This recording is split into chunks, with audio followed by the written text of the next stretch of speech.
today we gather not only to commemorate a principle, but to reaffirm a responsibility, the responsibility to protect truth, uphold transparency, and defend the essential role of free press in every society. My name is Sonia Zerudo. I represent ENFID, the European Network of Filipinos in Diaspora here in Vienna, and also a member of the Philippine Austrian Cultural and Educational Society.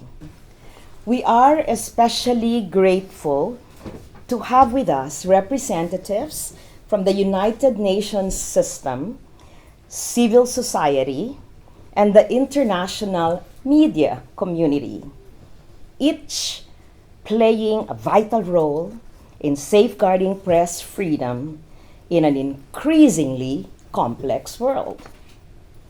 While we gather here in Vienna, a city of diplomacy and dialogue, we are always reminded that press freedom is not an abstract ideal, even within Europe. As Nobel Peace Prize laureate Maria Ressa reminds us, without facts, you can't have truth. Without truth, you can't have trust.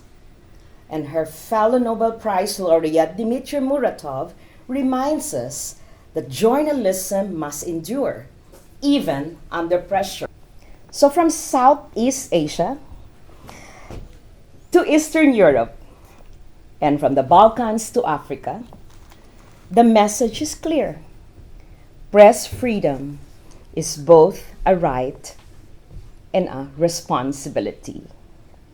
So to formally open our program, it is my sheer pleasure to invite Mr. Abdallah Sharif, President of the United Nations Correspondents Association, Vienna, an independent international network supporting journalists covering the United Nations. He is originally from Sudan and has long been engaged in fostering dialogue, media cooperation, and press freedom across regions. Let's welcome Abdallah.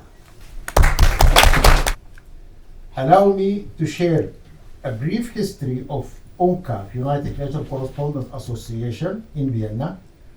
Is for more than 4 decades, we have served as the collective voice of journalists covering the UN family here in Vienna, from the CTBTO, IAEA, Atomic Energy, UNOF, UNODC for Drugs and Crimes, and UNIDO, Industrial Development Organization, to the many other organizations based in this hub.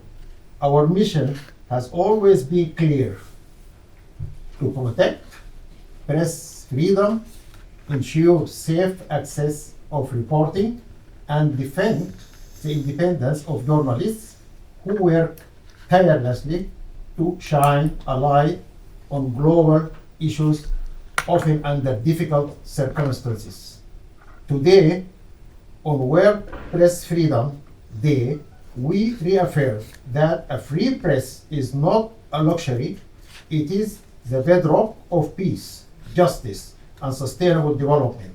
In these turbulent times, journalists remain on the front lines, not with weapons, but with pens, notebooks, cameras, and other high-tech gadgets, and an unshakable belief in the truth.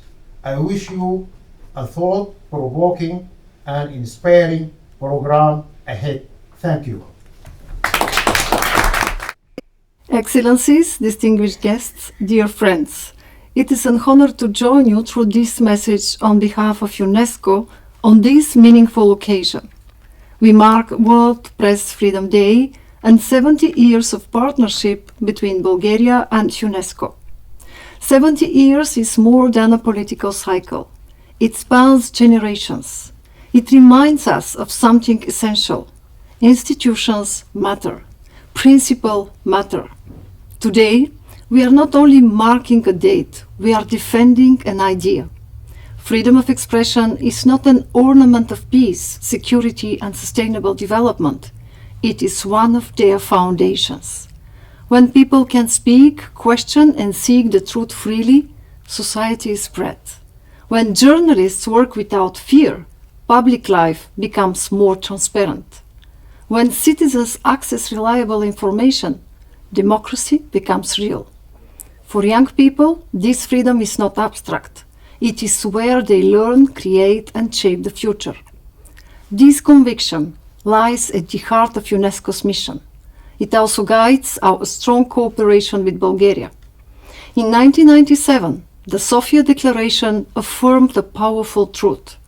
Independent and pluralistic media are essential to democracy. It brought together 81 participants from 37 countries, along with over 100 observers, bringing together journalist organizations, NGOs, and international institutions. The words of UNESCO's Director General at the time still resonate. The only way to cure the ills of freedom is to ensure more freedom, and to cure the ills of democracy is to have more democracy. These challenges have not disappeared. They have evolved. Today, censorship is less visible, but pressure is real. Disinformation spreads faster. Technology reshapes the public sphere at a pace our laws struggle to match.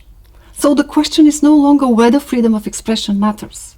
The question is how we protect it in a digital age. UNESCO's answer is clear. We must defend freedom of expression as a whole ecosystem by protecting journalists, strengthening legal systems, equipping citizens with critical skills, and shaping digital governance grounded in human rights.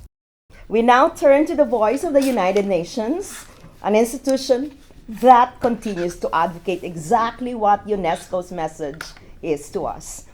Globally, for the protection of journalists and the fundamental right to freedom of expression. So, delivering the message on behalf of the Secretary General is Ms. Sonia Wintersberger, Officer in Charge of the United Nations Information Service in Vienna. Come forward. Thank you. President Sharif, Ambassador Reiweger, dear representatives of the media and distinguished guests, I have the honor to deliver the message of the Secretary General of the United Nations, Antonio Guterres, on World Press Freedom Day. The Secretary General's message is: people often say that in war, truth is the first casualty. But far too frequently, the first casualties are the journalists who risk everything to report that truth, not only in war, but wherever those in power fear scrutiny. Across the globe, media workers risk censorship, surveillance, legal harassment, and even death. Recent years have seen a sharp rise in the number of journalists killed, often deliberately targeted in war zones. 85% of the crimes committed against journalists go uninvestigated and unpunished, an unacceptable level of impunity. Economic pressures, new technologies, and active manipulation are also putting press freedom under unprecedented strain. When access to reliable information erodes, mistrust takes root. When public debate is distorted, social cohesion weakens. And when journalism is undermined, crises become far more difficult to prevent and resolve. All freedom depends on press freedom. Without it, there can be no human rights, no sustainable development, and no peace. On this World Press Freedom Day, let us protect the rights of journalists and build a world where the truth and truth tellers are safe. This is the message of the United Nations Secretary General on World Press Freedom Day, which was proclaimed by the UN General Assembly in December 1993.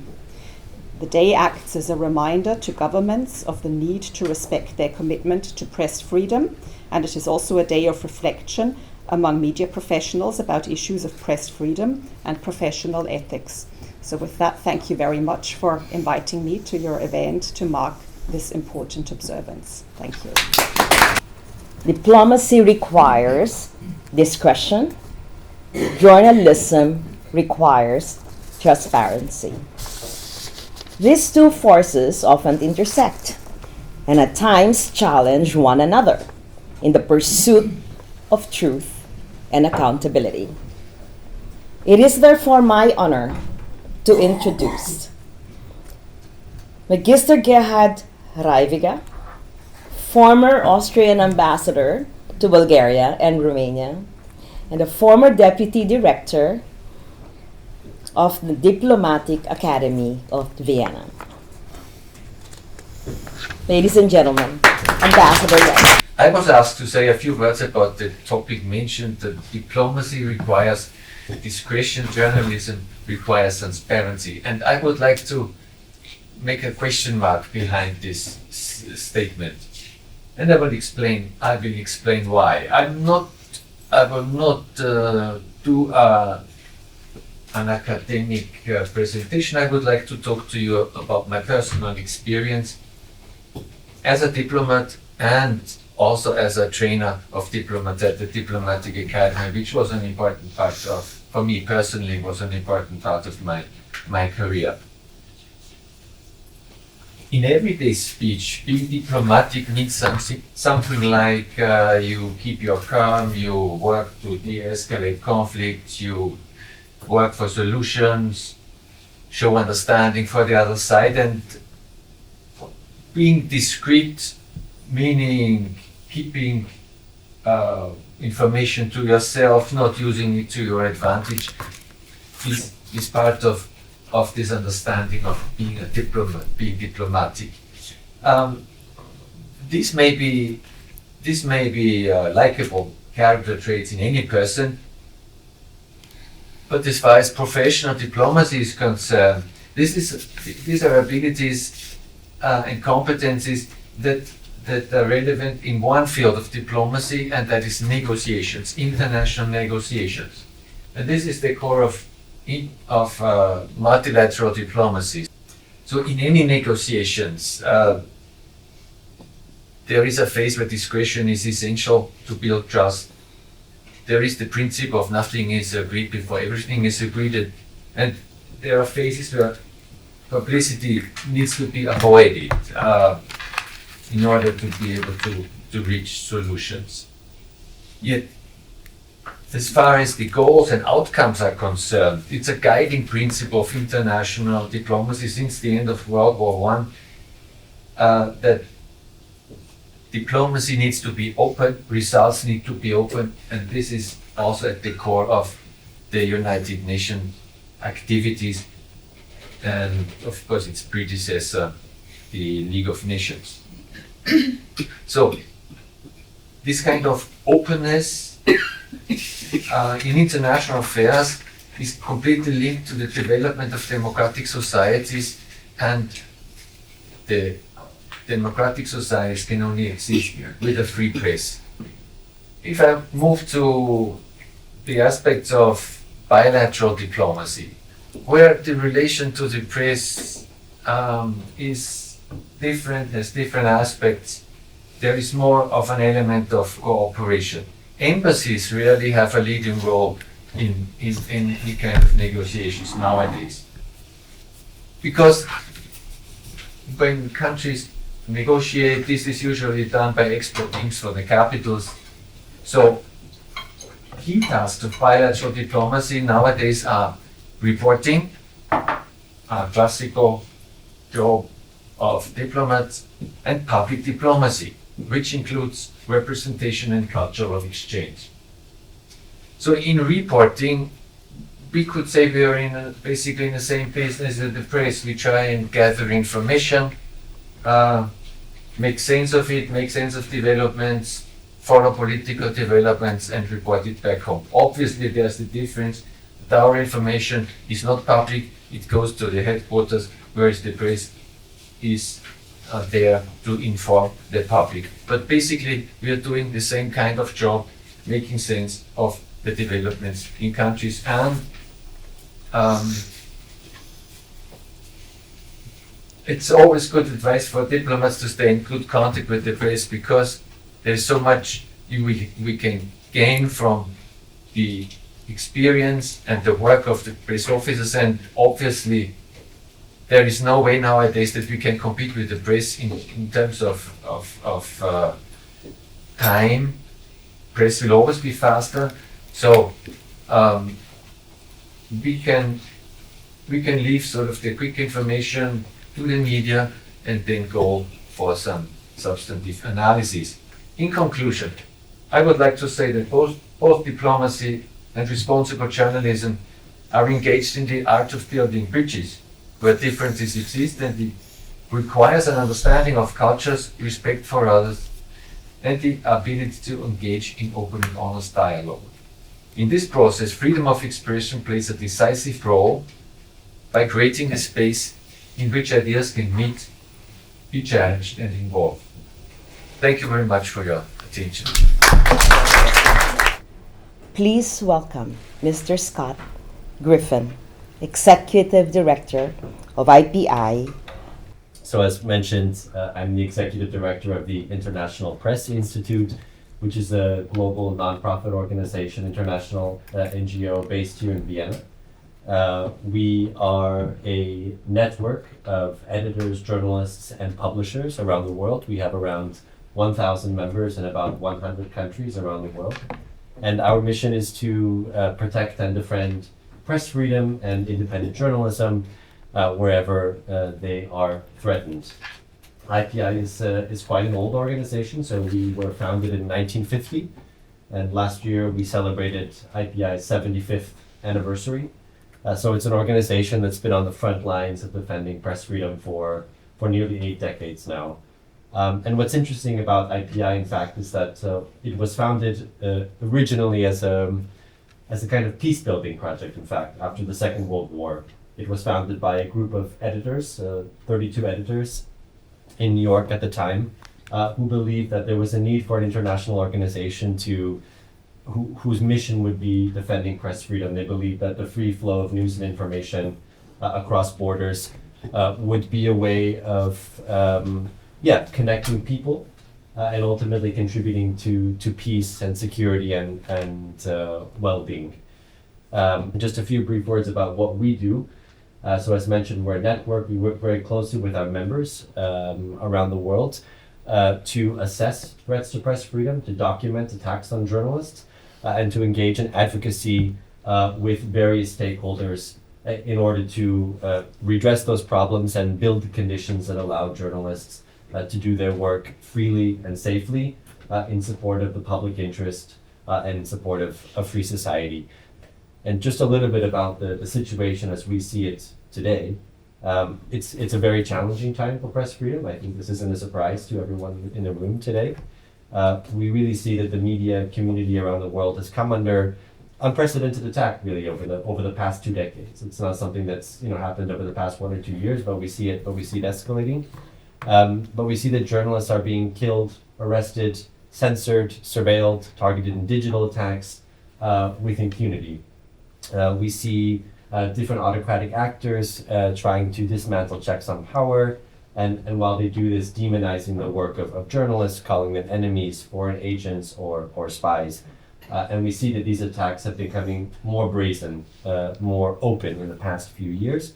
And we also see that there's been impunity, so a lack of consequences for those who threaten and attack journalists. So this is really our biggest concern at the moment. And I think for us as an international organization, or international NGO, what we're really concerned about is, again, the lack of consequences for these attacks, but also the silence of those who have the power to push back against these attacks. We're standing in full solidarity with all of our colleagues around the world who are facing these attacks, who are the ones on the ground who are risking their lives, who are risking their well-being to report the truth and to make sure that the public is informed about critical issues. We will hear first from Ms. Olga Al-Amid, an award-winning journalist, analyst, and translator based in Sofia, recognized internationally for her political reporting, and recipient of multiple journalism awards. And then she will be followed by Miss Ivana Kostaninova, an industrial designer and manager of Little Zogra Foundation, which supports and nurtures young artistic talents across Bulgaria and beyond. There is a very big role of women journalists. And exactly when the woman journalist is working on the field, on the hotspots, it's a very, very big risk. And this is I heard very, how to say, about your organization. It's a very good job to defend journalists in a risk hotspots. Actually, my ex-husband is Syrian. So can you all imagine how do I feel when in Ukraine is a war with Russia, in Sudan is a civil war and all my family is all over the world and I don't know where they are. And in Syria is 14, 15, 16 years war and it doesn't finish. It's still. So how do I feel being on all this bridge of wars and I have to be a journalist? I don't have a right to take a part. I like this, I like that. No, I have to show the people the objective truth. And this is very, very difficult, very responsible and very risky. So we're here, the journalists, we are here to be the eyes and the ears of peace where silence is demanded. Our safety is not a personal matter. It's a guarantee that the truth will reach the world. So actually, the journalism is a very risk profession. I was many times under the bullets. I was in Syria during the war. I was in Lebanon when it was a Lebanon civil war. And, you know, I was in Lebanon in some parts when it's a conflict between Lebanon and Israel. Take more information for people to show the truth and to stay in risk points to show that woman is not only a mother at home. Women can be very strong in very risk places. Political environment, you know, when we're doing this job, women journalists are often exposed to additional forms of discrimination in many countries in the world, often being targeted. So it's very difficult to make a journalist and to be on journalism and to be on frame. I will give you an example. But first I want to tell you the global statistic, which is very, very, the numbers are very dangerous, that more than 1,080 journalists have been killed since 1993 during doing their job. 1,000 journalists were killed only in last year. Last year, you can see. Around 85% of journalists which were killed, the crimes were unpunished. And this is very, very bad statistic. Journalists, we are writing the history. So we have to put something on the table for our generations. The real journalist is not this one who is on the table, behind the desktop, using ChatGPT, okay, and making copy-paste. The real journalist is on the field. Yes, of course, when you're 60, like me, when you're 70, okay, you can sit on the table and write your books, but the experience is on the field. And it's very good that there are such organizations that can defend us and defend the journalists all over the world. To be free journalist is very difficult because we're paying a very, very big price. The truth and the ethical codes are very, how to say, expensive to be free journalist, it's not easy. It's very expensive to show the people the truth. And if you are working for some media, you mean you have a boss. But when you're working for some media, you are following some rules, okay? Of course you have to follow the rules, but also these rules must be the truth. We as a journalist must follow not the frame, not the rules, not the 100% the policy. We have to follow the truth, because it's nothing more expensive in this life, is nothing more important in this life than the truth. And the generation must have on their desks the real history, the real history. The truth is just the truth. If you lie, the sun is going to switch off. So, dear friends, dear colleagues, please, may the light of truth never go out. May the sun always shine brightly upon freedom of truth. Thank you.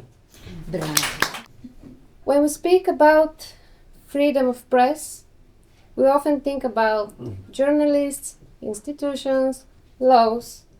But before people can defend freedom of expression, they first need to learn how to express themselves. I represent the Little Zograf Foundation, based in Sofia, Bulgaria.